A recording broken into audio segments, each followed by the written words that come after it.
ایک بار حضرت موسیٰ علیہ السلام نے اللہ تعالیٰ سے سوال کیا کہ اے اللہ، میں آپ سے ہم کلام ہوتا ہوں، راز و نیاز کی باتیں ہوتی ہیں، کیا میرے جیسا اور کوئی بھی ہوگا جو اس مقام کا ہو؟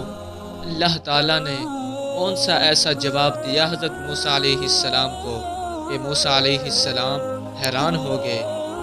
اس جواب کو تفصیل کے ساتھ سنیے کہ روزہ داروں کی فضیلت کے بارے میں اللہ تعالیٰ نے حضرت موسیٰ علیہ السلام کو کیا جواب دیا۔ حضرت موسیٰ کلیم اللہ رب ذوالجلال سے ہم کلام ہوتے، زمان و مکان، راز و نیاز کی باتیں ہوتی۔ ایک دن حضرت موسیٰ علیہ السلام نے اپنے خالق سے سوال کیا کہ اس وقت کائنات میں واحد بندہ ہوں جسے آپ سے بات کرنے کا شرف حاصل ہے، بتائیے یہ اعزاز کسی اور کو بھی نصیب ہوگا؟ خالق کائنات نے ارشاد فرمایا، اے موسیٰ، اس دنیا میں ایک ایسی بھی امت آنے والی ہے جب میرے اور ان بندوں کے درمیان کوئی پردہ حائل نہیں ہوگا۔ حضرت موسیٰ علیہ السلام حیران ہوئے، باری تعالیٰ وہ کیسے؟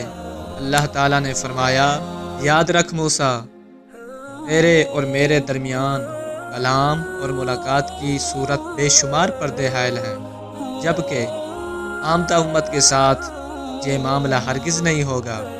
اس پر موسیٰ علیہ السلام کی حیرت میں مزید اضافہ ہو گیا۔ انہوں نے عرض کیا، کائنات کے مالک، بتائیے وہ کون خوش نصیب ہوں گے؟ اللہ تعالیٰ نے ارشاد فرمایا، وہ امت محمدی ہوگی، ان میں سے وہ لوگ جو ماہ رمضان کے ایام پا کر صرف میری رضا و خوشنودی کے لیے روزے رکھیں گے، اور پھر وقت افطار نڈھال جسم، خشک زبان اور منہ کی مہک کے ساتھ جو دعا مانگیں گے میں قبول کروں گا، کیونکہ اس لمحے ان کے اور میرے درمیان کوئی پردہ، کوئی فاصلہ نہ ہوگا۔ روزے دار کے متعلق اللہ تعالیٰ کا ارشاد ہے کہ روزہ خاص میرے لیے ہے، اور میں ہی جس طرح چاہوں گا اس کا اجر و ثواب دوں گا۔